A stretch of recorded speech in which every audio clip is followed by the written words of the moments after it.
Dentro de lo que viene siendo el Simposio de Sistemas, tenemos a lo que viene siendo el doctor Gandhi Samuel Hernández Chan. Él es ingeniero, es egresado de nuestra institución, maestro en sistemas computacionales por el Instituto Tecnológico de Mérida, doctor en Ciencia y Tecnología Informática por la Universidad Carlos III de Madrid, donde formó parte del grupo de investigación SoftLab, participando en proyectos relacionados principalmente con el área de la biomedicina.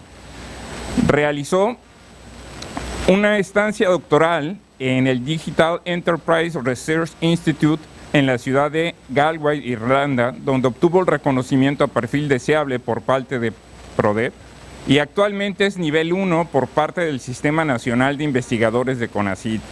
Ha sido profesor de tiempo completo en la Universidad Tecnológica Metropolitana, líder del Cuerpo Académico de Computación y Sistemas en el área de Tecnologías de la Información en la misma universidad. Es cátedra CONACYT, asignado a Centro Geo desde 2017, en donde ha sido coordinador del posgrado en Geointeligencia Computacional y del curso MOOC del mismo nombre. Sus principales líneas de investigación pertenecen al área de las ciencias de datos geoespaciales. En la actualidad, trabaja en proyectos de análisis de información georreferenciada para la detección de zonas de riesgo de violencia, específicamente suicidio y consumo de drogas. Démosle un fuerte aplauso y bienvenida al doctor. ¿Qué tal? Buenas tardes. Creo que me voy a subir aquí. ¿Me pasas?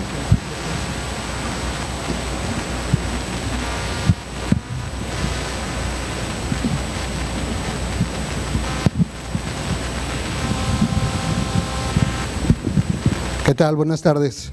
¿Cómo están? Bien, bien, se nota ¿no? La energía, la juventud aquí. Bien, bien. Pues hoy les vengo a contar un poquito qué es lo que hacemos en Centro Geo con respecto a el uso de datos públicos aplicados a procesos de ciencia y tecnología. Antes que nada, bueno, Centro Geo es un centro de investigación, es un centro público de investigación, ¿vale? No somos una empresa, no desarrollamos software para vender, ni ese tipo de cosas. Sí desarrollamos tecnología, pero enfocada a el desarrollo de la ciencia, ¿no? Para el apoyo de la ciencia. Entonces, lo primero que tendríamos que entender, la siguiente, por favor, es esto, ¿no? ¿Qué es la ciencia de datos geoespaciales? Creo que todos hemos escuchado en algún momento o hemos leído en algún momento qué es la ciencia de datos, ¿no? Es un término quizá un poco mal empleado porque realmente para hacer ciencia necesitamos datos. Entonces esto de la ciencia de datos suena así como que un poco redundante, ¿no? O sea, pero bueno, es un término que se ha usado en estos últimos años, y de ahí se desprende la ciencia de datos geoespaciales, que es esto de aquí, ¿no? Es un subconjunto de la ciencia de datos, pero que pone especial énfasis en el componente geoespacial. ¿Qué es el componente geoespacial? Pues aquello de donde se puede extraer latitud y longitud, que nos dice dónde están ocurriendo diferentes fenómenos, ¿no? Si nosotros leemos una noticia en el periódico, casi siempre lo primero que dice es esa información, ¿no? Mérida, Yucatán, tal, ¿no? Y a lo mejor en la noticia nos van contando un poco dónde ocurre, bueno, dependiendo de la noticia, ¿no? Nos dice más o menos dónde ocurre. Bueno, pues eso es el componente geoespacial. Lo que mejor que nos puede pasar es que la información venga ya con esos valores separados, ¿no? Latitud y longitud. Ahorita vamos a ver cómo hay algunos casos para eso. ¿Por qué es importante la ciencia de datos geoespaciales? Bueno, pues porque conocer el lugar y el momento en que ocurren las cosas nos puede muchas veces ayudar a explicar, a entender y a predecir qué es lo que está pasando o qué es lo que puede pasar, ¿no? Es decir, ubicar todos los problemas en un contexto espacio-temporal, espacio de lugar y temporal de tiempo. Y si ustedes hacen un poquito de conciencia, prácticamente todo ocurre en un lugar y en un momento en específico, ¿no? Por ejemplo, el simposium de sistemas está ocurriendo en un lugar y en un momento en específico, ¿no? Y así cualquier cosa, ¿no? Si nos vamos al área de seguridad, pues lo mismo, ¿no? Los eventos de, no sé, los asaltos, los secuestros o este tipo de cosas casi siempre ocurren en un lugar y en determinados momentos en específico, ¿vale? Y así como muchas cosas, ¿no? Por ejemplo, en cuestiones de salud, pues sabemos que Yucatán pues casi todos los años tiene problemas de epidemias, ¿no? Epidemia de conjuntivitis, epidemia de dengue, epidemias de muchas cosas, ¿no? Cuestiones de salud, y casi siempre ocurre más o menos en las mismas fechas o al menos el mismo periodo del año, ¿no? Entonces eso nos ayuda a ubicar las cosas en un contexto espacio-temporal. Bien. ¿Y cuál es la utilidad de las ciencias de datos geoespaciales? Bueno, pues además de ponerlas en ese contexto espacio-temporal, nos permite justamente hacer la visualización de los datos georreferenciados para que eso nos lleve al descubrimiento de conocimiento y que con ese conocimiento nosotros podamos tomar mejores decisiones. Bueno, nosotros no, al que le toque, ¿no? Puede ser el gobierno, puede ser una empresa, puede ser, no sé. Bien. Entonces, el tema es este: uso de datos públicos georreferenciados en procesos de ciencia y tecnología. Lo primero que vamos a definir o a platicar un poquito es de dónde salen estos datos públicos, ¿no? Bueno, al principio yo les dije, Centro Geo es un centro público de investigación, ¿vale? Entonces, al ser un centro público de investigación, pues tenemos que trabajar justamente con eso, con recursos públicos, datos, software, o sea, todo lo que sea público, ¿no? En términos de software, por ejemplo, no utilizamos nada que sea software con licencias, nos tenemos que basar o tenemos que trabajar con recursos públicos. Parte de esos recursos públicos son los datos. ¿De dónde podemos obtener datos públicos? Bueno, pues ya sabemos, por ejemplo, del INEGI. El INEGI tiene una página, ¿no?, con un montón de información. Entonces ustedes entran a la página del INEGI y pueden ir navegando en la página haciendo búsquedas de lo que ustedes quieran, ¿no?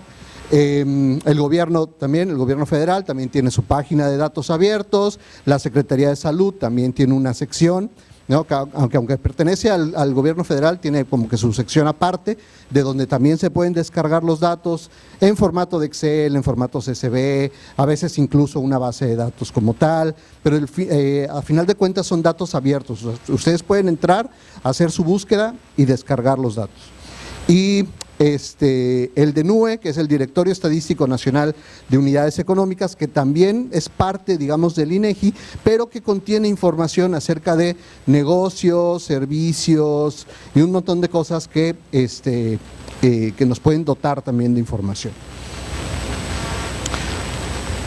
¿De dónde más podemos obtener datos públicos? Bueno, pues además del gobierno o de estas instituciones del gobierno, pues hay muchas páginas de donde ustedes pueden descargar los datos. Por ejemplo, Airbnb tiene sus datos por ahí también disponibles, ¿no? Entonces, si ustedes quieren hacer algún estudio de mercado para saber si van a ofertar algún servicio o lo que sea a usuarios de Airbnb, ustedes tienen disponible esa base de datos para descargarla y ubicar justamente desde el componente, utilizando el componente geoespacial, dónde están situados. Todo lo que renta Airbnb, ¿no? Desde casas, departamentos, y todo esto, ¿vale? Otra fuente es Our World in Data, que ese también tiene un montón de datos por ahí disponibles, libres. No sé si la conocen, si la han utilizado. ¿No? ¿Nadie ha utilizado eso? Bueno, pues cuando tengan chance, busquen la página y vean, ahí tiene un montón de datos, ¿no? Sobre todo ahorita en estos últimos 2 años que pasamos por todo este rollo del COVID, ahí van a encontrar datos de COVID de prácticamente todos los países, ¿no? Entonces eso es súper interesante porque ustedes pueden ver, por ejemplo, cómo se comportó la pandemia en un país, ¿no?, en Europa, o en un país en América, o en un país en cualquier otro lado, ¿vale? Y es súper interesante. Luego también está otra página, que no sé exactamente cómo se pronuncia, Kaggle, no sé, pero también tiene un montón de datos, ¿no? Pero ahí no solamente van a encontrar datos y van a encontrar muchas veces incluso el código que sirve para procesar esos datos, ¿no? Todos estos modelos o todas estas cosas de machine learning y demás que les pueden utilizar, lo pueden también descargar de ahí y utilizarlo. Entonces, páginas del gobierno, ¿no? Tenemos datos públicos por parte del gobierno, pero también tenemos datos públicos por parte de otras empresas, que aunque son empresas privadas, te pueden proporcionar datos. Antes de continuar, al final de toda esta presentación hay una diapositiva de preguntas, pero el que tenga alguna pregunta, conforme vayamos avanzando en la presentación, por favor, con toda confianza pueden interrumpir y contestamos la pregunta, ¿vale? Porque si no, si las preguntas las dejamos hasta el último, luego a veces se nos olvida qué queríamos preguntar, ¿no? Entonces, con toda confianza, pueden preguntar en el momento que quieran. Ok, más datos públicos. Bueno, pues también podemos descargar utilizando APIs. Sí saben que es una API, ¿no? Una API es esto que te conecta con estos servicios, ¿no? O sea, tú haces un código, utilizas la API como conector y puedes descargar, por ejemplo, información de Wikipedia, de Twitter, de Facebook, de YouTube, de TikTok, de ¿cómo se llama esta de las fotos? Instagram. Bueno, hay un montón de redes sociales o de sitios de internet que te proporcionan esta API para que tú puedas descargar información de ahí, ¿no? Entonces puedes, por ejemplo, si estás buscando videos de algún tema en específico, pues utilizas una API o un token que te da el Google para conectarte a YouTube y descargar, ¿no? Obviamente hay páginas que tú le das el enlace, ¿no? del video que quieres descargar y te lo descarga y lo guardas, pero cuando se trata de un montón de videos, no sé, si quieres descargar 100 videos, 200, 1000 videos, algo así, pues lo mejor es tener tu lista de URLs y con un ciclo írselos mandando a la API para que la API te vaya devolviendo el video, ¿vale? Entonces, bueno, con APIs también podemos descargar datos públicos. La siguiente, porfa. Estas dos plataformas, Landsat y Sentinel-2, son satélites que están monitoreando, ¿no? Prácticamente toda la Tierra. Están pasando acá, creo que pasan por el mismo punto cada 6 días, algo así, ¿no? Pero sirven muy bien para detectar, por ejemplo, no sé, se puede detectar incendios, cuerpos de agua, construcciones, muchas cosas, ¿no? Entonces también son fuentes o son recursos públicos de donde podemos obtener información. Más recursos públicos, periódicos o estaciones de radio que publican información en internet, ¿no? Sabemos que al día de hoy hay muchas estaciones de radio que tienen canales por internet y entonces esos datos también los podemos descargar, al igual que datos que provengan de periódicos o de revistas. Y finalmente, si ninguna de esta información trae los datos que nosotros queremos, pues también podemos hacer uso del desarrollo de aplicaciones móviles o el desarrollo de aplicaciones web que al utilizarlas nos doten de datos. Obviamente estos datos quizá no los podamos pensar como públicos tal cual, ¿no? O sea, si yo desarrollo una aplicación y se la doy a los usuarios para que lo utilicen y me den los datos, obviamente yo tengo que pedir permiso al usuario de que me proporcione esos datos, ¿no? Si no sé si me siguen, ¿sí? O sea, yo no puedo agarrar, hacer una aplicación, recolectar los datos y no avisarles que estoy recolectando datos, ¿ok? La siguiente. Bien, entonces ya vimos, puede ser del gobierno, puede ser de empresas privadas, puede ser de periódicos, de revistas, de estaciones de radio, puede ser de satélites, puede ser de redes sociales. Hay un montón de información que es pública, ¿ok? Y entonces nada más es saber dónde está esa información y poder obtenerla de ahí, ¿ok? Lo que quiero decir con esto es que hay un montón de fuentes, ¿no? Pueden ser desde drones, sensores remotos, GPS, redes sociales. Todo esto es información que nos sirve a nosotros para ir dejando una huella, ¿no? De que estamos aquí, de que pasamos por este mundo, de que participamos en alguna manera, ¿ok? Y toda esa información que estamos nosotros generando, pues sirve para hacer diferentes tipos de estudios o diferentes tipos de análisis. Siguiente, por favor. Bien, entonces ya hablamos un poquito de fuentes públicas o recursos públicos, datos públicos, pero también tenemos que mencionar el tema de la ciencia, ¿no? Creo que todos sabemos que existe algo que se llama método científico, ¿cierto o no?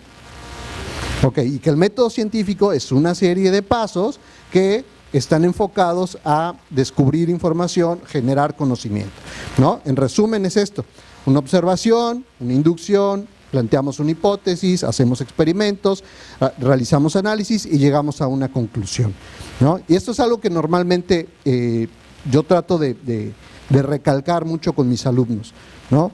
El problema, o sea, cuando nosotros estamos planteando una hipótesis, somos muy dados a decir, bueno, pues es que el problema es que no tenemos información sobre, no sé, X tema, ¿ok? Entonces, el hecho de no tener esa información o no existir una aplicación o lo que sea, no es el problema. ¿Sí me explico? O sea, el problema surge de una necesidad. Se necesitan datos para analizar tal fenómeno, ¿ok? Y entonces de ahí, a partir de ahí ya podemos comenzar a trabajar, ¿ok? No sé si me siguen, ¿sí? Ok, entonces tiene que haber un proceso de observación, ¿no? Tenemos que estar muy con los reflectores encendidos a ver qué es lo que está pasando en nuestro entorno, que esté generando alguna problemática y que nosotros podamos aportar a solucionarla, ¿ok? Y luego a partir de ahí empezar a idear, ¿no?, las herramientas o las estrategias que nosotros podemos desde nuestro conocimiento, desde nuestras capacidades, utilizar para aportar a esa solución, ¿ok? Obviamente tenemos que pasar por un proceso de experimentación, ¿no?, hacer experimentos, hacer pruebas que finalmente nos lleven a obtener la respuesta a ese interrogante o a ese problema. Bien, pues en Centro Geo, específicamente trabajando con datos geoespaciales, nosotros aplicamos este método científico, hacemos ciencia utilizando esta serie de pasos, ¿no? Primero la extracción o la adquisición de datos, que ya vimos que los podemos adquirir de un montón de fuentes. Luego, la transmisión, que también es importante y representa un reto porque no es lo mismo descargarte un archivo desde el INEGI que obtener datos desde satélites, por ejemplo, ¿no? El almacenamiento, que también uno pudiera pensar, bueno, almacenamiento, pues vamos a medirlo en cantidad o en capacidad, ¿no? ¿Cuántos gigas, cuántos teras necesito para almacenar los datos que estoy descargando? Pero también es necesario pensar en ese punto como no solamente dónde los voy a almacenar, sino cómo los voy a almacenar, ¿no? La información tiene que estar lo suficientemente estructurada, organizada, ordenada, ¿para qué? Para que al momento de pasar al siguiente fase, que es el análisis, la información obviamente esté ya más o menos ordenada y eso favorezca justamente este análisis. Y es en esta fase, en la fase de análisis, cuando entonces ya aplicamos pues cuestiones, por ejemplo, como algoritmos de inteligencia artificial o ese tipo de cosas. Y al final, una parte súper importante también, que es la visualización, ¿no? La visualización ya permite tener un panorama general de qué es lo que está ocurriendo con un fenómeno, pero no solamente eso, respaldado con algoritmos de machine learning o de inteligencia artificial, podemos incluso hacer predicciones, ¿no? ¿Qué pasa si le muevo un factor a esta ecuación, ¿no? ¿Cómo se va a comportar el fenómeno? ¿Aumenta, disminuye, va más lento, va más rápido? O sea, ¿qué es lo que va a ocurrir si yo le empiezo a mover ahí factores a la ecuación? ¿Sale? En resumen, tenemos un montón de fuentes de datos que pueden venir en diferentes formatos, puede ser texto, puede ser audio, puede ser imágenes, puede ser video, puede ser el formato que ustedes quieran, ¿no? Y de eso, pues nosotros aplicamos extracción para poder hacer minería de datos. Obviamente no todo lo que obtenemos de la web o de la fuente que sea es valioso, tenemos que pasar por un proceso de minería de datos, ¿no? Irle ahí buscando el valor a los datos. Y esa minería de datos nos lleva a la identificación de patrones, ¿no? ¿Qué es lo que se repite en este fenómeno? ¿Qué es lo que estoy encontrando? ¿Cuáles son las características de este fenómeno?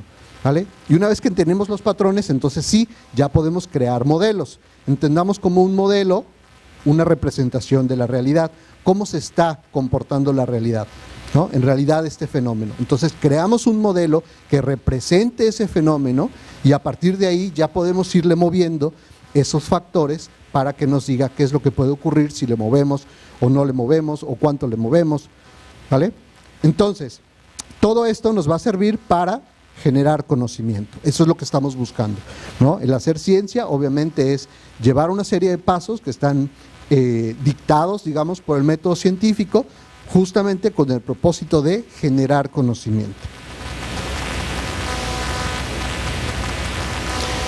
Bien, entonces, ya hablamos un poquito de datos públicos, de dónde salen, cuáles son las posibles fuentes, ya hablamos un poquito de los procesos de la ciencia basados en el método científico, y ahora les voy a platicar un poquito sobre la tecnología, porque yo sé que los datos están ahí. Yo puedo descargar datos de Wikipedia, yo puedo descargar datos de YouTube, yo puedo descargar datos de Twitter, yo puedo descargar datos de un montón de cosas, pero para hacer eso necesito desarrollar tecnología que lo haga, ¿vale? O sea, no es entro a mi cuenta de Twitter y empiezo a copiar y pegar, copiar y pegar, copiar y pegar hasta que me canse, no, o sea, tengo que desarrollar la tecnología necesaria que me ayude a descargar esos datos. Entonces, les voy a platicar algunos ejemplos o algunos proyectos de desarrollo tecnológico que se han desarrollado en CentroGeo que nos ayudan justamente a aprovechar estos datos públicos en la fase de extracción de datos. Entonces, por ejemplo, es una vista de una aplicación, de una plataforma que se llama AGEI. AGEI significa Autómata Geointeligente en Internet. Es una plataforma que está constantemente descargando datos de Twitter, ¿no? En tiempo real, pero no solamente está descargando datos de Twitter utilizando la API de Twitter, sino que también por detrás tiene un algoritmo de clasificación que lo que hace es analizar el texto, creo que utiliza máquinas de soporte vectorial, para analizar el texto y clasificar ese texto en positivo, negativo o neutro. Entonces, la plataforma, ustedes al utilizarla pueden poner ahí un criterio de búsqueda, ¿no? Alguna palabra que ustedes quieran, ¿no? Por ejemplo, simposium de sistemas, ¿no? Ustedes pueden poner ahí su criterio de búsqueda, ¿ok? Seleccionar un área en el mapa. Obviamente ahorita nadie está hablando del simposium en sistemas que no sea aquí ¿no? En nuestra comunidad de Mérida o en Yucatán, ¿no? O sea, si se van a algún otro estado, pues seguramente nadie está tuiteando con ese tema, ¿no? Entonces seleccionan un área en el mapa y pueden recabar lo que está tuiteando la gente en ese momento con respecto a ese tema. Y no solamente eso, sino también van a saber si lo que está tuiteando está clasificado como positivo, como negativo o como neutro, ¿vale? Entonces es súper interesante y esta plataforma ha ayudado mucho, por ejemplo, en casos de desastre, ¿no? Fue muy útil en el último sismo fuerte que hubo en Ciudad de México, que me parece que fue 2017, 2019, por ahí en septiembre de 2017. Bueno, Ciudad de México es obviamente una ciudad con muchísima población y muchos usuarios de Twitter. Ahí tuitean por todo, ¿no? Que se satura el metro, tuiteo. Que subió la tortilla, tuiteo. Que así cualquier cosa, pues tuiteo, ¿vale? Aquí en Mérida o en Yucatán en general hay muy pocos usuarios de Twitter. Entonces, quizá la aplicación no sea tan fuerte, pero para otros estados, ¿no? Para otras ciudades, quizás sí. Entonces, cuando ocurrió ese fenómeno en Ciudad de México, mucha gente empezó a tuitear y el algoritmo logra detectar si lo que están tuiteando es positivo o es negativo, o sea, a tal grado que logra detectar si estás tuiteando para ofrecer ayuda o estás tuiteando para pedir ayuda, ¿no? Entonces, bueno, tiene muchas aplicaciones. La siguiente, por favor. Esta otra es una muestra de una plataforma que se llama M3, monitoreo de múltiples medios, por eso se llama M3. Y lo que hace es justamente eso, está monitoreando múltiples medios, entre ellos periódicos y estaciones de radio que están transmitiendo en internet. Entonces es una plataforma que está constantemente en tiempo real descargando información del Diario de Yucatán, de Peso, de Al Chile, bueno, hay un montón de periódicos que publican cosas en internet y entonces esta plataforma pues va detectando ahí y los va descargando información. ¿Para qué? Pues imagínense ustedes el potencial que tiene todo ese conjunto de noticias, ¿vale? La siguiente, por favor. Aplicaciones móviles. Bueno, aplicaciones móviles hay un montón también que hemos desarrollado. Un ejemplo es esta aplicación, no sé si se alcanza a ver por ahí cómo se están pintando puntitos en el mapa. ¿Se alcanza a ver? Más o menos. Por ahí como que van apareciendo puntitos en el mapa, ¿no? Bien, eso es la ciudad de Aguascalientes. Entonces, en Aguascalientes, bueno, se desarrolló una aplicación que se le llamó Chido Gacho, que era muy enfocada hacia los jóvenes, y que es una aplicación móvil en donde se le pidió a los jóvenes, ¿no?, de universidades, de escuelas de Aguascalientes, que por donde vayan pasando, ¿no?, del camino de su casa a la escuela o al trabajo, o cuando salieran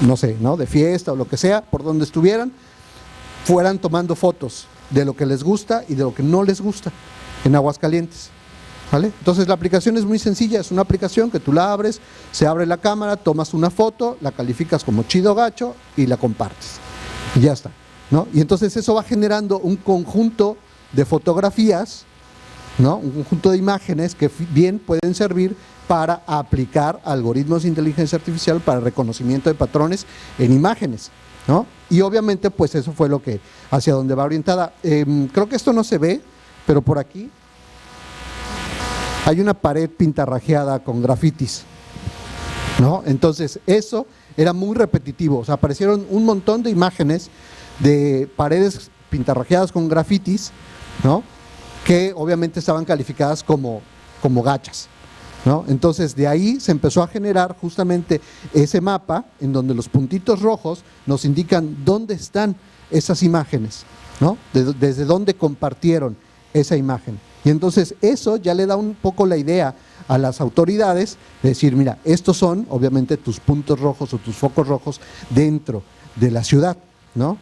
¿Qué es lo que ahorra esto? Pues obviamente todo el tiempo y toda la logística de tener que mandar brigadas a recorrer toda la ciudad a ver dónde hay cuestiones que puedan estar siendo incómodas, digamos, ¿no?, para la población. O sea, es la misma población a través del crowdsourcing que está compartiendo esta información, ¿vale? Entonces, luego, una vez que ya se tenían estas imágenes de los grafitis, obviamente pueden pasar por un proceso para identificar no solamente dónde hay un grafiti y dónde no, sino firmas dentro de los grafitis. O sea, no la firma de alguien, ¿no?, sino diferencias o patrones dentro de los grafitis, porque cada una de las bandas grafitea diferente. Entonces, ya con eso, el propio algoritmo te puede decir, mira, este grafiti lo hizo, no sé, ¿no?, los cholos, y este otro es de los punkis, ¿no? O sea, no sé, algo así, ¿vale? Entonces, a ese grado se puede hacer aplicaciones. Y luego está esta otra aplicación, bueno, no se ve aquí en la imagen muy bien, pero es un dispositivo que trae por dentro un GPS para el desarrollo de una aplicación que se llama Taxi Seguro. Creo que todos hemos en algún momento utilizado el Uber o una de estas plataformas, ¿no?, el Didi o el Cabify o todos esos que llamas por una aplicación.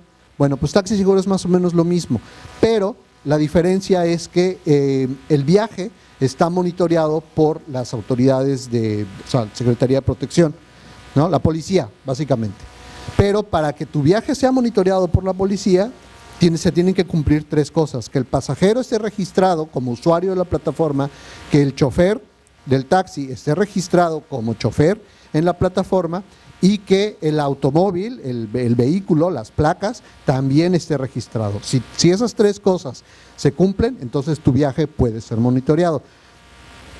¿Cuál es la diferencia con Didi, con Uber, con Cabify, con todos estos? Bueno, pues que dentro de la aplicación, tanto del conductor como del pasajero, como dentro de la unidad, hay un botón de pánico, ¿no? Entonces, si tú eres usuario de esta plataforma y tú dices, llévame al TEC de Poniente, y te están llevando para otro lado, bueno, pues tú desde tu aplicación presionas el botón de pánico, ¿no? Y como el viaje está siendo monitoreado por la policía, eso te asegura que en menos de 3 minutos ya tienes una patrulla ahí pegada al taxi, ¿no? Entonces eso le da valor agregado a este tipo de desarrollos tecnológicos. Una más, por favor. Bien, esta es otra plataforma, Pulso Digital, que también hace uso de información pública, de datos públicos. Esta plataforma monitorea el pulso o lo que está ocurriendo en la Ciudad de México, pero contado por los propios usuarios. Es decir, tú seleccionas un área dentro de la Ciudad de México, más o menos como se ve en la imagen, un círculo, ¿no? Que puede ser 1 kilómetro, 2 kilómetros, ¿no? Un círculo, y a partir de ahí tú puedes ir arrastrando esos botoncitos que se ven ahí a un lado, ¿no? Para que tú veas qué es lo que está tuiteando la gente en ese momento, o los datos del DNUE, ¿no? De todo el movimiento económico que hay en esas zonas, cuántos negocios, cuántas escuelas, cuántas, no sé, cuántos bancos, cuántas farmacias, cuánta gente se está moviendo ahí, cuánta gente trabaja ahí, las rutas de los metrobuses. Bueno, por eso es que se llama Pulso Digital, ¿no? Es casi como cuando nos ponemos mal, ¿no? O nos desmayamos o nos pasa algo, lo primero que te checan es el pulso, a ver qué tan bien estás, ¿no? O cuál es tu estado, ¿no? Tu estatus de salud, ¿no? Lo primero que hacen es checarte el pulso. Bueno, pues es más o menos lo mismo, ¿no? Es checarle el pulso a una zona de la ciudad para saber qué es lo que está pasando ahí. ¿Una más? Bueno, Chapultepec, creo que todos sabemos qué es Chapultepec, ¿cierto o no? ¿No? El parque de Chapultepec, a lo mejor no hemos ido, pero sabemos que en Ciudad de México existe una zona que es el bosque de Chapultepec, y ahí ocurren muchísimas cosas, buenas y malas, ¿no? O sea, te pueden hacer ahí tu fiesta de 15 años, de 15 años creo que no, pero sí de cumpleaños, ¿no? Cierran ahí un pedacito del parque con tus cuates y todo el rollo, puede ser una fiesta, ¿no? O una reunión, o un montón de cosas, ¿no? Pero también, obviamente, pues se dan diferentes cosas que no son tan buenas, ¿no? Que a una persona le roban la bolsa o le roban la cartera o lo que sea, ¿no? El chiste es que, bueno, dentro de esa área, obviamente no solamente hay gente, hay también especies de animales, hay especies de plantas, hay un montón de cosas, ¿no? Es todo un ecosistema. Entonces, monitorear eso es súper interesante, pero obviamente no es viable que se contrate a un conjunto de, no sé, es que es un área muy grande, a lo mejor unas 50, 100 personas que estén constantemente monitoreando eso. Entonces, ¿qué se hace? Una aplicación, y se invita a la gente a participar. ¿Para qué? Para que cuando detecten algo que esté bien, que esté mal, que quieran reportar, que quieran contarle a las autoridades, bueno, pues lo hagan a través de la aplicación, ¿no? Avistamientos de aves o de alguna otra especie, o a lo mejor un bote de basura que está tirado y la basura ya se regó, o alguna fuga, o no sé, algún incendio, lo que sea, ¿no? Pero es por la propia gente que está visitando el parque la que está compartiendo cosas, y eso obviamente le ayuda a las autoridades a justamente lo que decíamos hace un momento, a tener información suficiente para tomar las decisiones pertinentes. El tablero oficial de COVID también, ¿no? Que está alimentado con datos públicos de la Secretaría de Salud y que nos han servido justamente para saber cómo se ha estado comportando la pandemia, cuántos hombres, cuántas mujeres, cuántos enfermos, cuántos recuperados, cuántos con morbilidad, toda la información que se generó a través a partir de esta pandemia, ¿no? Ok, bien, entonces ya vimos que existen datos públicos, que los podemos descargar de un montón de sitios, ya vimos que los tenemos que utilizar o los podemos utilizar para procesos de ciencia, para generar conocimiento, y que para extraer estos datos o para visualizar estos datos tenemos que desarrollar tecnología. ¿Ok? ¿Hasta ahí vamos bien? Ok, bien. Algunas aplicaciones, ¿para qué nos han servido estos datos? Hay un proyecto que se llama Misoginia, en pocas palabras. México, lamentablemente, es uno de los países que más padece de este problema, ¿no? Tenemos una historia de machismo desde hace muchísimos años, ¿no? Que de alguna manera ha permitido que expresemos frases que al día de hoy, ¿no? Con las nuevas generaciones y con la nueva cultura y con la nueva educación, ya no están ni siquiera, es que no puedo decir bien vistas, o sea, ya no están permitidas, ya no podemos hablar de esa manera, o ya no nos podemos expresar de esa manera, ¿ok?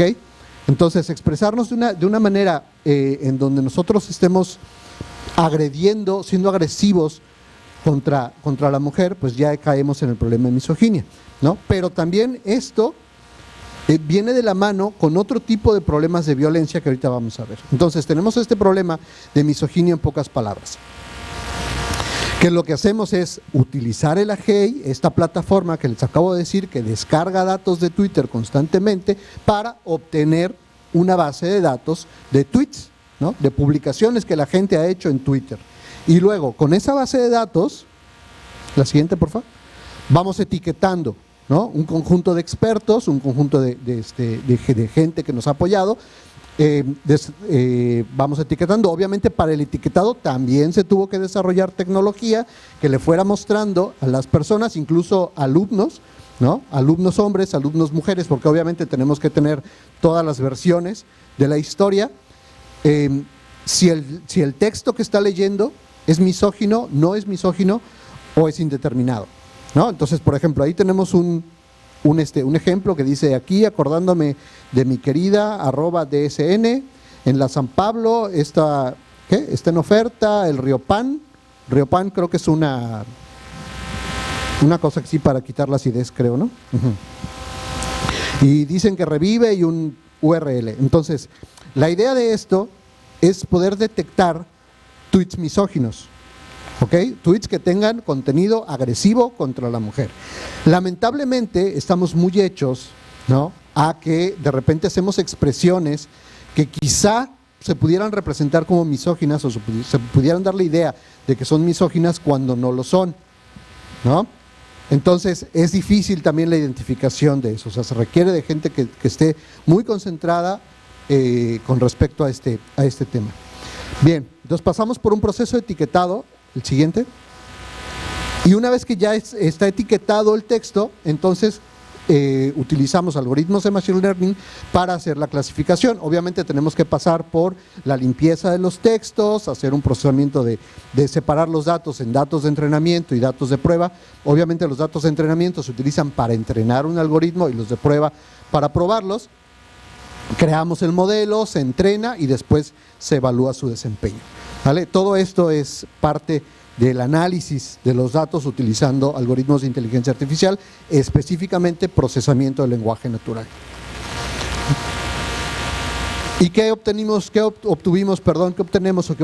como resultado? Bueno, pues este mapa, ¿no? O sea, obviamente muchas cosas más, ¿no? Pero en este mapa resumimos más o menos lo que podemos encontrar. ¿Y qué es lo que encontramos? Que existe una relación entre los estados con mayor cantidad de tweets misóginos y el feminicidio. Entonces, ¿eso qué quiere decir? Que si tenemos una herramienta que puede monitorear en tiempo real dónde se están dando tweets misóginos, dónde están apareciendo tweets misóginos, eso a las autoridades les puede decir, ¿sabes qué? Mira, aquí hay muchos tweets misóginos, eso es riesgo de feminicidio, ¿vale? O sea, te están avisando que por ahí puede pasar algo. Digo, afortunadamente Yucatán es de los menos, pero hay otros tipos de violencia en Yucatán, ¿no? Eso no quiere decir que no haya violencia, hay otros tipos de violencia. Por ejemplo, esta. ¿Qué vemos ahí? ¿El qué? Suicidios. Yucatán no tiene una violencia, o no está caracterizado por tener una violencia de asaltos o secuestros o balaceras o ese tipo de cosas, pero la violencia la tenemos de otra manera, en suicidios. Es decir, existen dos tipos de violencia básicamente, ¿no? La externa y la interna. La externa es cuando tu furia hace que tú vayas y agredas a alguien más, ¿no? Pero cuando tú tienes un nivel de empatía con esa persona y tienes esa furia, entonces terminas haciéndote daño a uno mismo, y esa es la violencia interna, y es este problema, ¿no? Entonces, lamentablemente aquí en Yucatán tenemos este problema desde hace muchísimo tiempo, 10 años, 15 años, 20 años, no sé, hace mucho tiempo que Yucatán cada año aparece dentro de los primeros estados con mayor tasa de suicidio, y la sección, digamos, más vulnerable de la población es gente como ustedes, ¿no? Gente entre 15 y 29 años, ¿vale? Es la más vulnerable. Obviamente se dan muchos casos de gente mayor, ¿no? afortunadamente no muchos casos de gente menor de 15 años, pero también se han dado. Entonces, pues eso obviamente prende los focos de atención de las autoridades. ¿Qué hemos hecho al respecto? Bueno, pues lo primero que hemos hecho es la adquisición de datos. Lo primero que necesitamos para estudiar cualquier fenómeno son datos. Puede ser datos de Twitter, puede ser datos de noticias, puede ser datos del radio, puede ser de donde sea, pero tenemos que recabar datos. Es verdad, el INEGI nos puede decir cuáles son los estados con mayor índice o con mayor tasa de suicidio, pero el INEGI nos da la información a nivel municipio. Entonces, si nos da la información a nivel municipio, imagínense ustedes lo variado que puede ser el municipio de Mérida, ¿no? Mérida es súper variado, o sea, es una Mérida la que conocemos en el sur, es otra Mérida la que conocemos en el norte, ¿no? Es muy variado. Entonces, si te dicen, en Mérida hay muchos, sí, pero ¿en qué parte de Mérida? ¿No? ¿En el norte, en el sur, en el poniente? ¿Dónde? Porque es muy variado esto. Entonces, para hacer eso, pues necesitamos información que nos permita recabar de manera más puntual, de manera más exacta esa información. Entonces, si nos vamos a los periódicos, podemos empezar a revisar las noticias, ¿no? Y ya en la noticia tú puedes decir, o sea, tú puedes ver, aunque sea al menos la colonia, ¿no? Ya con la colonia ya sabes si es en el norte, si es en el sur, si es en el centro o dónde está esa colonia. En el mejor de los casos, no solamente te dicen la colonia, te dicen la calle y los cruzamientos. No importa que no te digan exactamente el número de predio o el número de casa, no importa, porque tampoco queremos ser tan puntuales, pero con que te den la colonia, la calle y los cruzamientos te ubican en una zona, ¿no? Y ya podemos empezar a caracterizar esa zona, qué es lo que está pasando en esa zona, cómo se vive en esa zona, qué tienes alrededor, y eso lo obtenemos del DENUE, ¿no? Que también son datos públicos. Hay escuelas cerca, hay bancos cerca, hay supermercados cerca, ¿sabes? O sea, todo eso que te puede en un momento dado decir la calidad de vida que tienen las personas justamente en esa zona.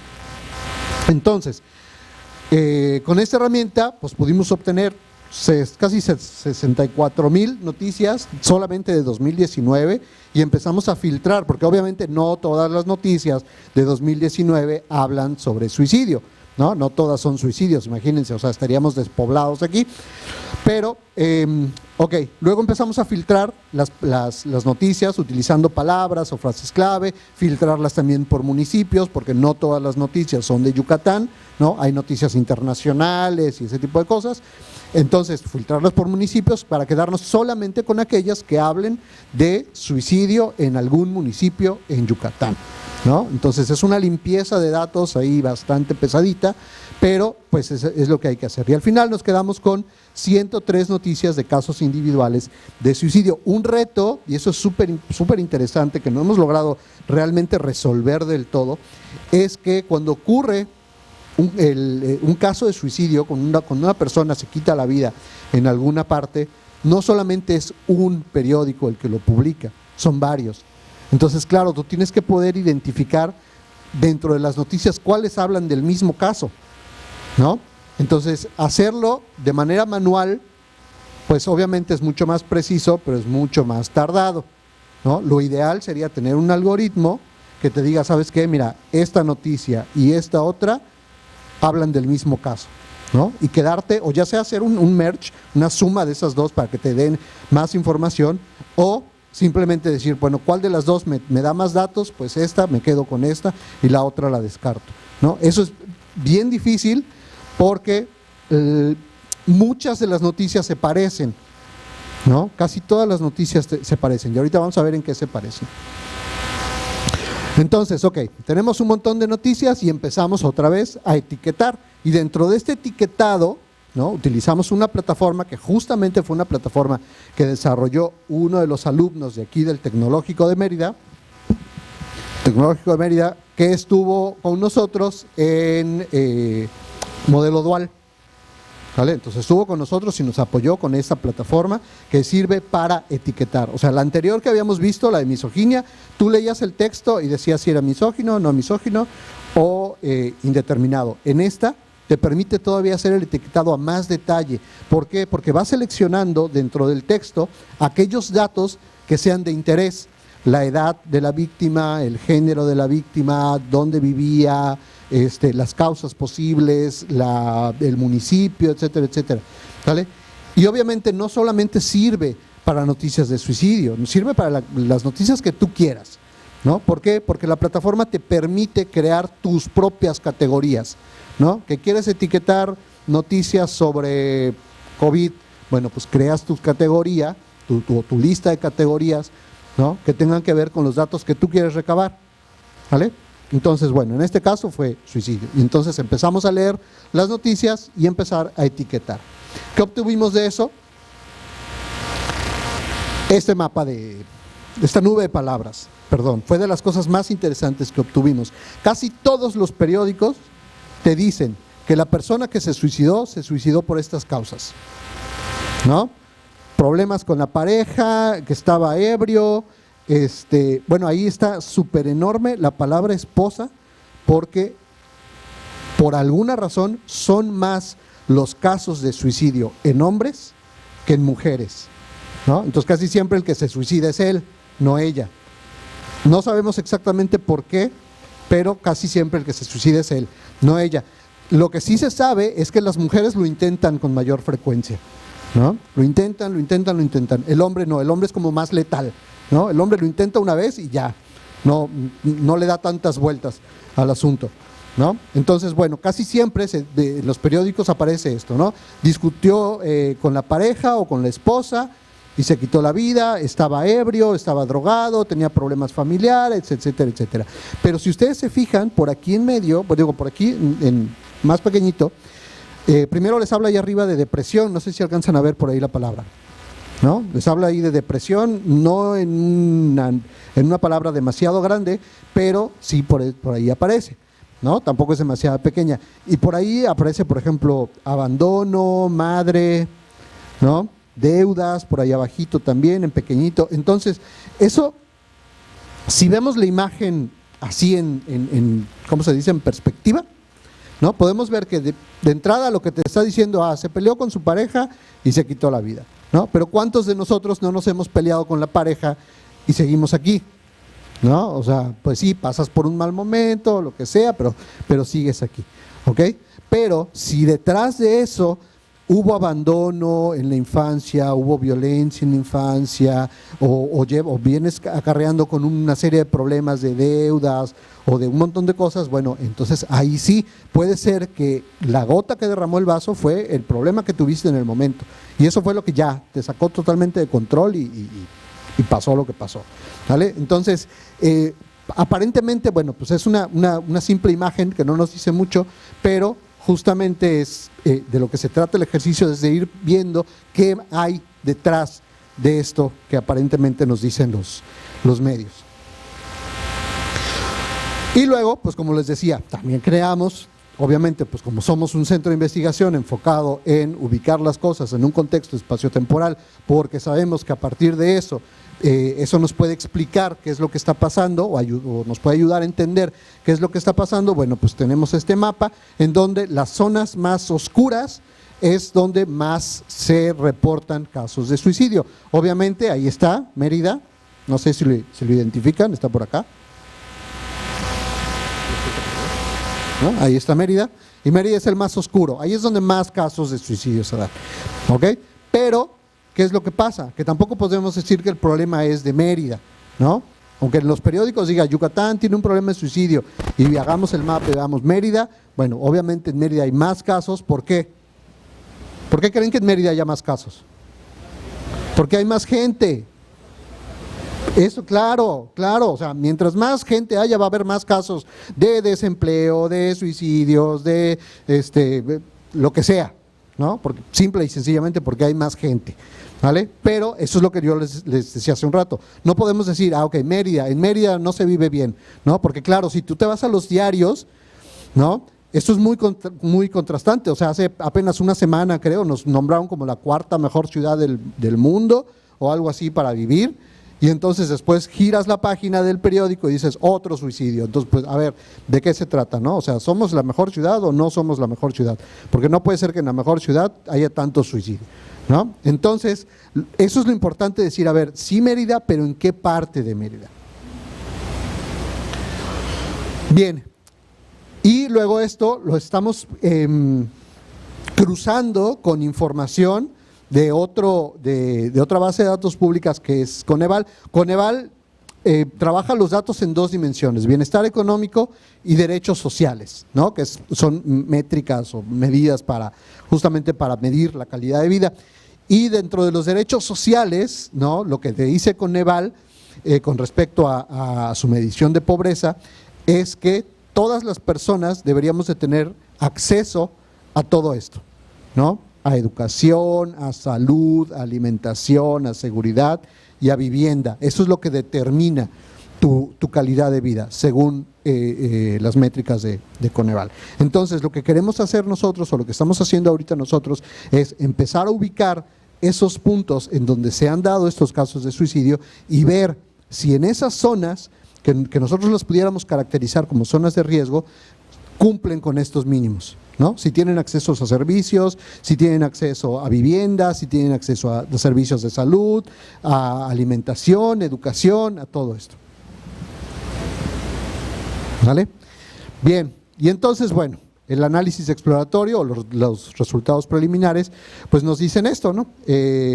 Los sitios con mayor número de suicidios reportan variables de ingreso importantes. Entonces, al parecer, por ahí el ingreso, ¿no? La cantidad de dinero que ingresa a las familias, eso pudiera ser un factor, ¿no? Que pudiera estar influyendo. No quiere decir que sea la causa final, ni mucho menos, ¿no? O sea, no podemos decir el que tenga pobreza está en riesgo de suicidio, no, porque también sabemos que hay ricos que se suicidan, ¿no? Incluso hasta famosos que se suicidan, ¿no? Que no tienen ningún problema económico, tal vez, o que al menos a nuestros ojos no deberían de tener ningún problema económico porque son estrellas de Hollywood y sin embargo pasan por un proceso así. Bien, entonces, claro, como son un montón de noticias cada año, casi 64,000 noticias cada año, pues no nos podemos dar a la tarea de estar revisando todo el día noticias, ¿no? ¿Qué tenemos que hacer? Pues tenemos que hacer un clasificador, un algoritmo que con base en procesamiento de lenguaje natural puede identificar cuando el texto de una noticia habla sobre algún caso de suicidio y cuando no, en esas dos categorías al menos, ¿vale? Entonces desarrollamos este clasificador utilizando procesamiento de lenguaje natural y lo probamos con dos algoritmos, con regresión logística y con Naive-Bayes. Bien, de los últimos desarrollos o investigaciones que estamos haciendo, pues es esta de aquí, ¿no? Detección de tweets depresivos empleando destilación del conocimiento. Y aquí, bueno, pues como el nombre lo dice, volvemos a utilizar datos públicos, pero esta vez ya no de periódicos, sino de Twitter. ¿Cuál es el problema con esto? Que al menos en español o en México hay muy pocos datos como para crearnos un modelo que detecte depresión, ¿no? Los que sí publican con contenido depresivo son otros países, Estados Unidos, por ejemplo, ¿no? Pero claro, los que publican o los que tuitean en Estados Unidos no tuitean en español, tuitean en inglés, ¿no? En inglés, la mayoría. Entonces, este rollo de destilación de conocimiento nos permite crearnos un modelo o entrenar un modelo de clasificación con datos en inglés que nos sirva para identificar tweets con contenido depresivo en español, ¿no? Entonces eso está súper chido porque ya no solamente podemos extraer o nos sirven los datos en español, sino también nos sirven los datos en algún otro idioma para detectar en otro idioma, ¿vale? O sea, entrenamos con el idioma A y detectamos para el idioma B, ¿vale? Entonces, ¿esto por qué fue? Porque sabemos que la depresión, ¿no?, está muy ligada a problemas de suicidio. Eso sí, eso es un factor, ¿no? La persona que está deprimida, ya ahí de entrada ya está en riesgo, ¿no? Si no se maneja bien, si no se trata bien esa depresión, pues sí, lo coloca como un sujeto en riesgo a suicidio, ¿no? Y normalmente la gente pues suele publicar o suele compartir cosas en redes sociales, entonces de ahí nosotros podemos tomar información. ¿Qué es lo que estamos obteniendo de aquí? Bueno, pues estos mapas, en el lado izquierdo para ustedes, ¿no? En el lado izquierdo está el mapa de cómo se tuiteó en 2018 con respecto a la depresión, y en el lado derecho, izquierdo para ustedes, ¿no? Los datos de INEGI con respecto a la tasa de suicidio, ¿no? Entonces podemos ver a lo mejor algunas diferencias en el norte, pero si ustedes se van al sur, sureste, ahí está Yucatán como uno de los que más tuitea con depresión y como uno de los que de mayor tasa de suicidio. Esto fue 2018. La siguiente, por favor. 2019, es casi el mismo mapa, ¿no? No cambia mucho, al menos en Yucatán. La siguiente, por favor. 2020, prácticamente lo mismo.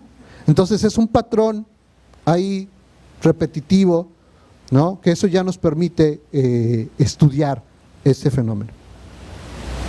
Nada más.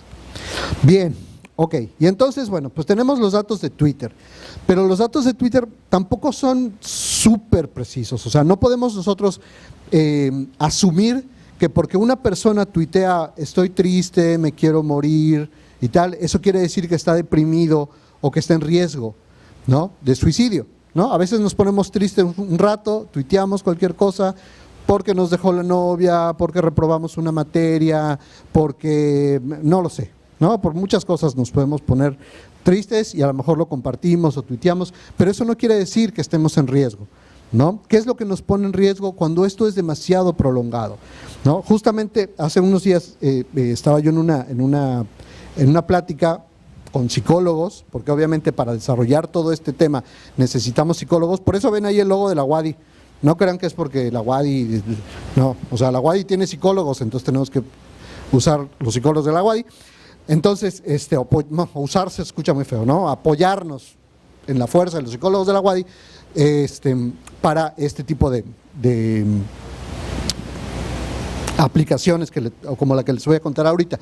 Entonces, justamente en una plática con una de las psicólogas se decía que no existen emociones negativas, ¿no? Hay 6 emociones básicas: tristeza, alegría,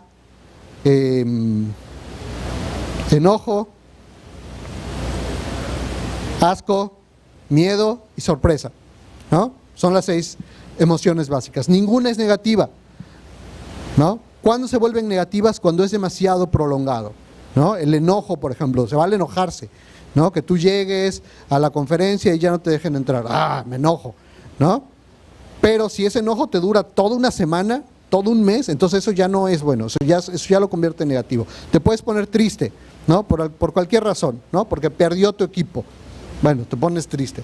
Pero si esa tristeza te va a durar todo el mes, entonces eso ya no es bueno.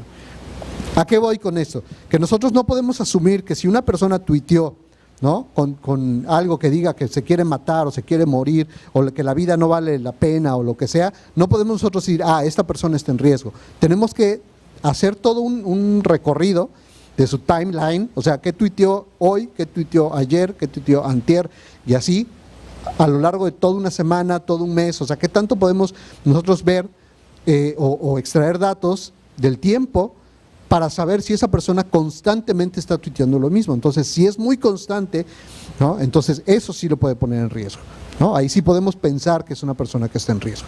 Entonces, bueno, tenemos datos de las noticias y tenemos datos de Twitter, pero lo mejor, obviamente, es poder saber, ¿no? ¿Qué es lo que está pasando en este momento? ¿Cuál es el estatus al día de hoy de la salud mental de los jóvenes? Y entonces, pensando en eso, desarrollamos esta aplicación, ¿no? Entre Centro Geo, psicólogos de la UADY, antropólogos de la UNAM y demás, porque es un tema muy complejo. Entonces, desarrollamos tecnología, que es una aplicación que levanta estos datos, entre ellos la escala Columbia, que es una escala psicológica que mide ideación suicida, el DAS-21, que mide ansiedad, estrés y depresión, el EAIE, que es un instrumento desarrollado pensando en la población adulta de Yucatán, pero también consumo de estupefacientes, datos socioeconómicos, calidad de vivienda, acceso a servicios y salud y demás. O sea, todo el bagaje de información que nos puede dar el panorama general de qué es lo que está pasando. ¿Okay? Y lo que estamos obteniendo es esto, ¿no? Un mapa que nos permite ver dónde están los casos a los que hay que prestarles atención dependiendo del tipo de escala, ¿no? Y obviamente ubicar el lugar nos permite también saber cuáles son las condiciones de vida, pero obviamente el pedir información de los jóvenes, ¿no? De los alumnos, de los jóvenes en general, nos permite en un momento dado pues tener un contacto, un primer contacto con ellos y decirles, ¿sabes qué? Mira, en esta aplicación, sin saber quién eres, no sabemos tu nombre, no sabemos absolutamente nada de ti, pero te ubicamos como un sujeto en riesgo por lo que contestaste en los cuestionarios y te podemos mandar un correo que te diga, ¿sabes qué? Detectamos la aplicación detectó esto, pues estos son los teléfonos de ayuda o no sé, alguna intervención que podamos hacer para obviamente evitar que este problema siga creciendo.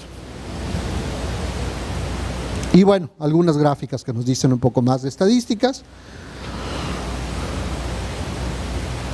Y ya está. Bien, entonces para todos estos desarrollos que les acabo de contar, desde la GEI, el M3, las aplicaciones, el Chido Gacho, los etiquetadores, etcétera, etcétera, utilizamos casi siempre estas tecnologías, ¿no? Por ejemplo, bueno, para el caso de esta última aplicación que les comenté, como la verdad es que necesitamos el resultado lo más rápido que se pudiera, pues utilizamos el App Inventor, que es una plataforma esta que te permite armar un rompecabezas y ya tienes tu aplicación web, ¿no? Pero pues también utilizamos herramientas de Google, web scraping, la API de Twitter, para el análisis de datos Python, para todo ese rollo de las plataformas de visualización PHP, MySQL, MongoDB, JavaScript, Leaflet, son un montón de cosas. Todas estas tienen una característica en común y es que son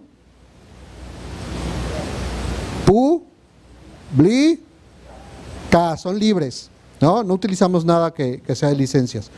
Entonces, con todo esto hemos desarrollado la tecnología que nos permite no solamente la extracción de datos públicos para hacer ciencia y tecnología, sino también todo el proceso de análisis y de visualización, ¿no? Lo que veíamos en el método científico, desde plantearnos el problema, obtener los datos, analizarlos y sacar conclusiones con esta serie de pasos, utilizando estas tecnologías. Bien, chicos, pues eso es lo que les quería platicar conforme a cómo utilizamos los datos públicos para afrontar problemas desde el punto de vista científico que aquejan no solamente a nuestra comunidad, bueno, pues a otras partes del país. No sé si haya preguntas, chicos.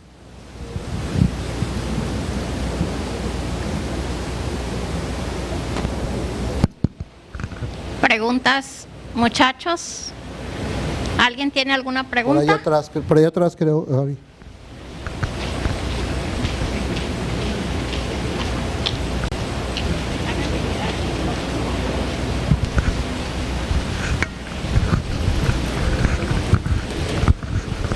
Al fin y al cabo todo eso es un trabajo investigativo de ciencia.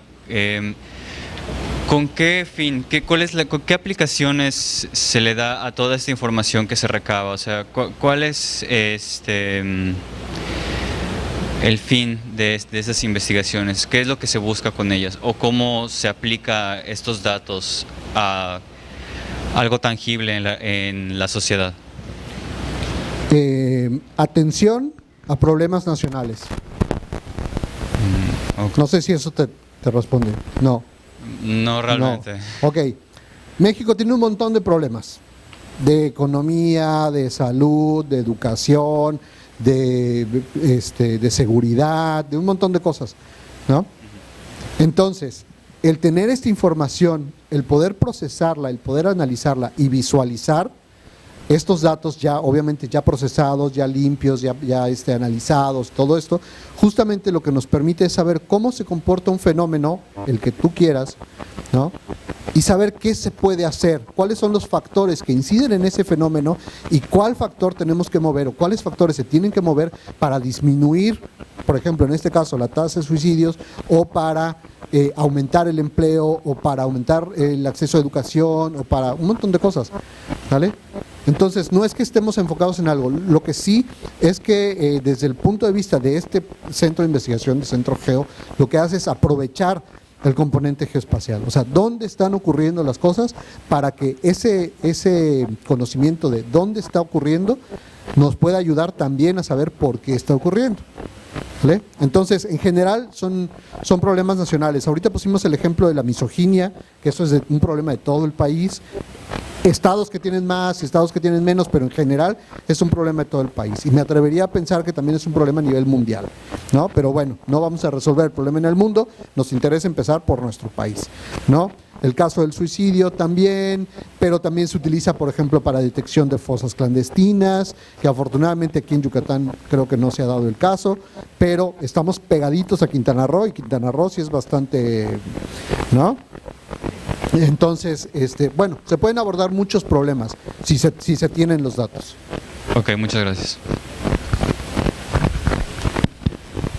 ¿Alguien más tiene una pregunta? Levanten la mano, por favor. ¿Alguna pregunta para el doctor Gandhi?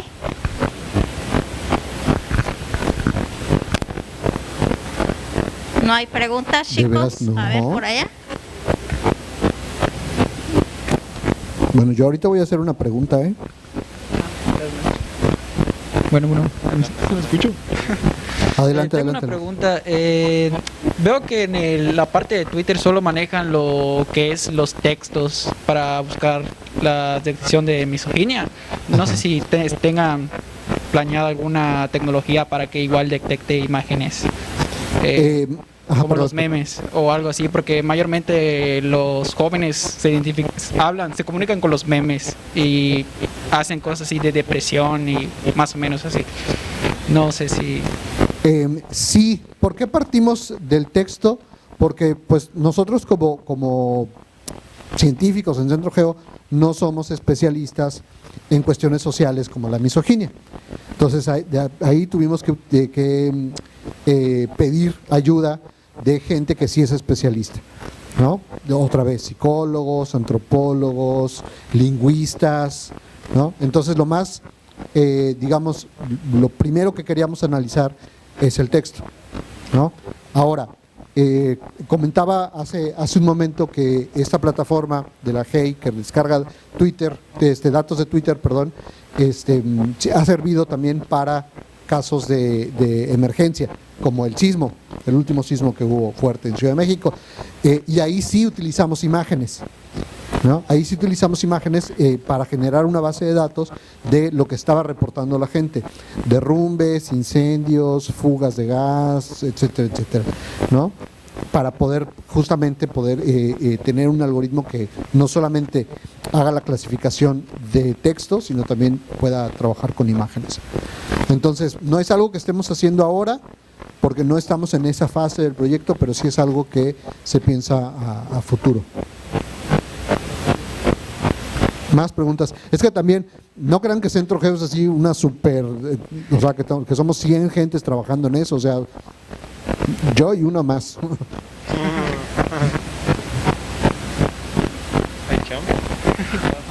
Más preguntas. Bueno, no es cierto, exageré, o sea, sí hay bastantes, pero no muchos. ¿Cómo deciden en qué proyecto enfocarse o qué tiene prioridad en cuanto a lo que están investigando? Qué buena pregunta. A ver, hace ratito comenté, nos basamos en problemas nacionales, pero quien dicta o quien nos dice cuáles son los problemas nacionales prioritarios es justamente el gobierno, ¿no? El gobierno, a través de las convocatorias de CONACYT, nos dice, ¿saben qué? Tenemos un problema de cambio climático, tenemos un problema de alimentación, tenemos un problema de pobreza, tenemos un problema de salud, tenemos un problema de suicidio, tenemos un problema de ¿no? Y entonces, obviamente, a través de estas convocatorias valga la redundancia, se convoca a los centros de investigación o a las instituciones públicas de educación, como el caso del Tecnológico, a decir, oye, yo creo que lo podemos resolver si aplicamos esto y esto y esto y esto, ¿no? Y entonces cada uno emite una propuesta según sus capacidades de cómo puede aportar a la solución de ese problema. Y obviamente pues se reciben un montón de propuestas de solución, se evalúan esas propuestas y pues al final pues alguien se le asigna, digamos, esa propuesta, y normalmente el gobierno te da el recurso, ¿no? El dinero en este caso, para que puedas trabajar en ese proyecto, ¿no? Pero generalmente es algo que viene desde autoridades de arriba. Gracias. ¿Más preguntas? ¿Alguien tiene alguna otra pregunta por acá?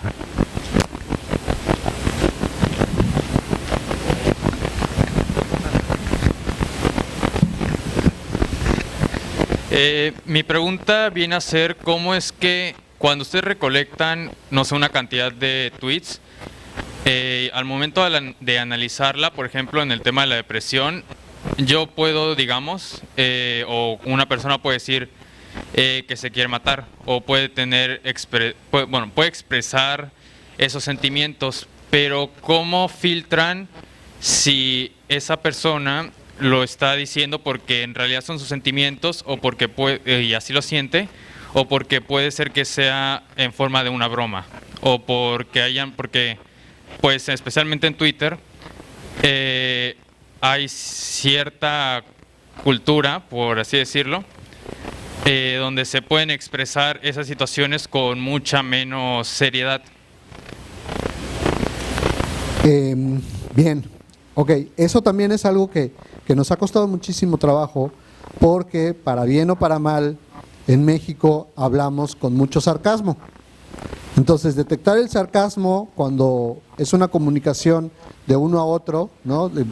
Hablado de forma oral, pues es relativamente sencillo, porque el tono de la voz te lo dice, o los gestos de la persona te lo dicen, y ya, ¿no? Tú dices, me estás choreando, ¿no? O sea, es broma lo que me estás diciendo. Pero en texto es muy difícil. En texto es hacerlo, o sea, detectar sarcasmo, detectar cuando un tuit lo tienes que tomar en serio y cuando no, es muy difícil, porque no hay esos factores, ¿no? No hay una tonalidad de la voz, no hay, ¿sabes? Esos gestos que, te lo está diciendo, pero sabes que se está riendo, ¿no? Se está aguantando la risa o lo que sea. Entonces, ¿qué tenemos que hacer? Pues apoyarnos mucho en los expertos, ¿no? En gente que sí sabe cómo se debe expresar una persona que está depresiva, por ejemplo, ¿no? Cómo se expresa una persona que tiene depresión, cómo se expresa una persona que es violenta, cómo se expresa una persona que es misógina, cómo se expresa una persona, ¿vale? Con determinadas características. Y entonces es con los expertos que podemos nosotros empezar a hacer justamente esto que vimos ahorita, ¿no? El etiquetado, ¿no? Vas etiquetando este sí, este sí, este sí, este no, ¿vale? Y entonces ya tenemos una base de datos, podemos conformar una base de datos de cuáles son, según los expertos, los tweets que sí tienen esas características y cuáles son los que no. ¿Ok? Y entonces el algoritmo tiene que aprender de los dos, ¿no? Cuáles sí y cuáles no. Si aprende solamente los que sí, va a detectar muy bien los que sí, pero los que no, no los va a poder detectar. Si aprende solamente los que no, va a detectar muy bien los que no, pero cuando le llegue uno que sí con ese contenido que estamos buscando, tampoco lo va a identificar, ¿no? Pero entonces nos tenemos que basar mucho en el conocimiento de los expertos, al principio, al menos en el etiquetado. Gracias.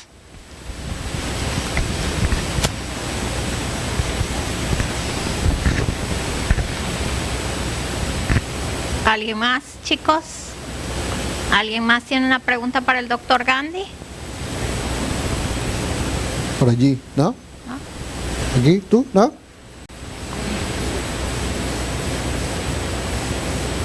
Ok. Bueno, pues antes de cerrar, creo, si ya no hay más preguntas, yo sí quisiera hacerles una pregunta. A ver, ahorita comentamos que para poder abordar muchos problemas, el componente geoespacial es importante, ¿no? Poder ubicar los problemas en un contexto espaciotemporal, ¿no? Entonces dijimos, lo mejor que nos puede pasar es que cuando tú tengas la información ya venga con esos valores de latitud y longitud. Por ejemplo, en esa última aplicación que mostramos para recabar datos de salud mental, bueno, pues tú contestas el cuestionario, envías el cuestionario y el cuestionario se envía, obviamente cuando lo contestas desde tu teléfono, pues nos mandas tu posición en el GPS. Entonces llegan tus respuestas y llega tu posición en el GPS, latitud y longitud, y ya no hay mucho más que hacer con eso, ¿no?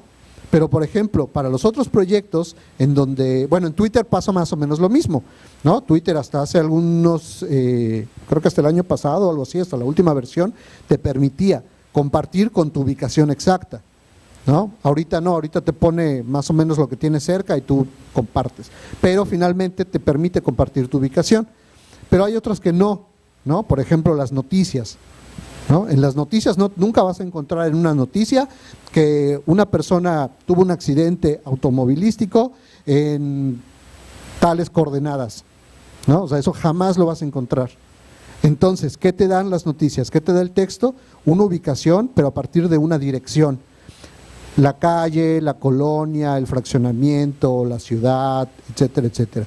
Y nosotros tenemos que de ese texto extraer información y de ese texto poder obtener las coordenadas, latitud y longitud, ¿no? Porque no las trae, para poder poner esos puntitos en un mapa, ¿ok?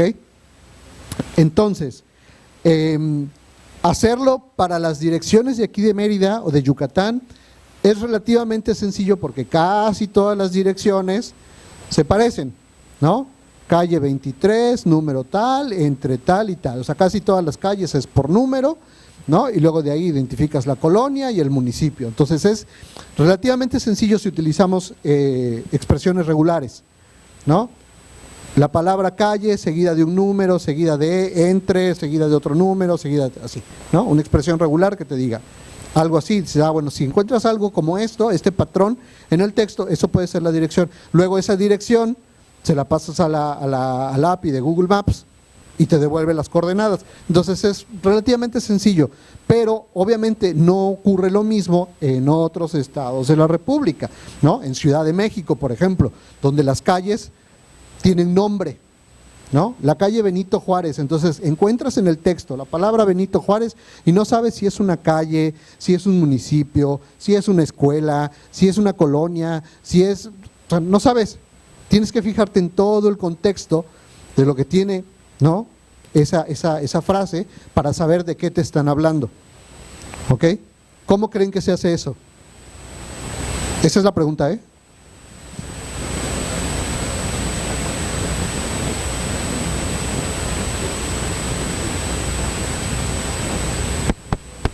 Voy a tomar un poquito de agua en lo que le piensan.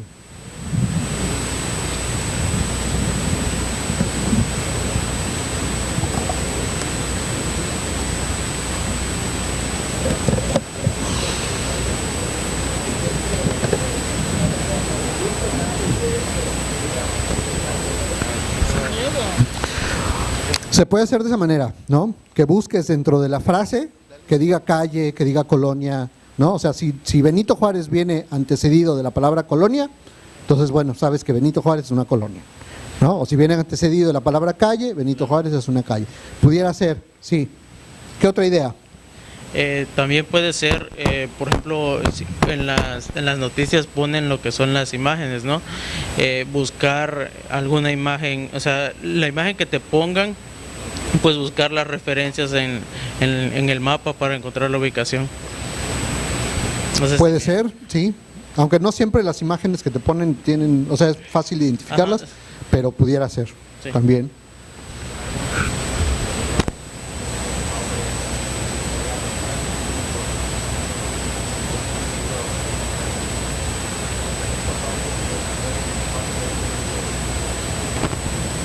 A ver, otra vez, que no alcancé a escuchar bien, perdón.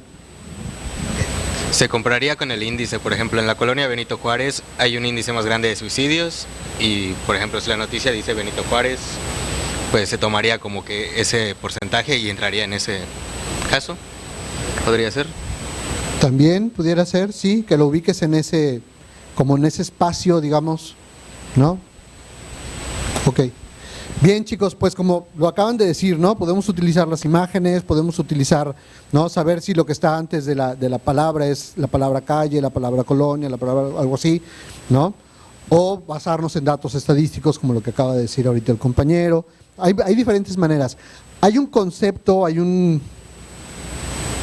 no sé si es realmente un concepto, una técnica, que se llama geoparsing o geocoding, ¿no? Entonces, que es más o menos lo que se utiliza justamente para analizar el contexto de los diferentes sitios en el texto, ¿no? Para saber si de lo que te están hablando es un lugar o es una colonia o es algo así. Pero también hay otro Otra técnica que en inglés se llama NER, que es reconocimiento de entidades nombradas, que lo que hace es justamente a partir de un conjunto de textos tener expertos que te vayan haciendo lo que vimos ahorita, te vayan etiquetando. Esto de acá es una colonia, esto de acá es un municipio, esto de acá es una calle, esto de acá es una escuela, esto de acá, y entonces creas un modelo que te identifique esas entidades. Pero tienes que tener muchos textos en donde tú le digas al algoritmo, cada vez que encuentres esto, lo vas a interpretar como una calle. Cada vez que encuentres esto, lo vas a identificar, ¿no? A interpretar como una colonia o como un nombre, por ejemplo, ¿no? Seguramente habrá alguien que se llame Benito Juárez y entonces, ¿no? Es difícil hacerlo así nada más. Entonces se tiene que recurrir a este tipo de cosas, ¿no? Pero finalmente lo que quiero recalcar aquí es que para que nosotros podamos entrenar un modelo que identifique esas cosas, tenemos que primero tener nosotros mismos el texto ya etiquetado, ¿vale? Bien, pues creo que es todo entonces. Muchísimas gracias, chicos, de verdad. Para mí siempre es un gusto platicar con alumnos del TEC, sobre todo con alumnos del TEC, porque pues yo hace algún tiempo estuve ahí como ustedes, yo también fui alumno del TEC y bueno, pues todo mi cariño para siempre, para el Tecnológico de Mérida. Chicos, muchas gracias.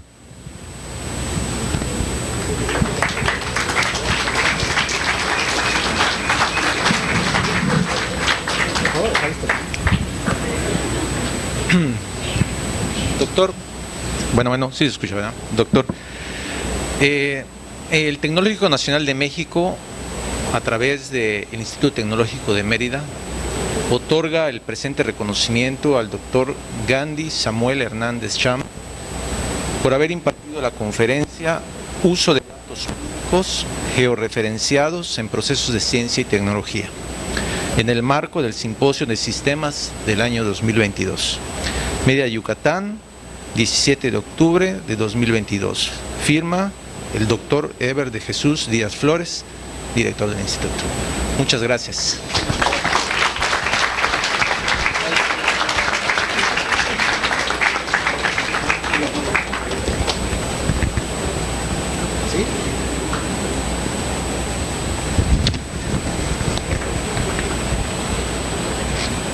Gracias.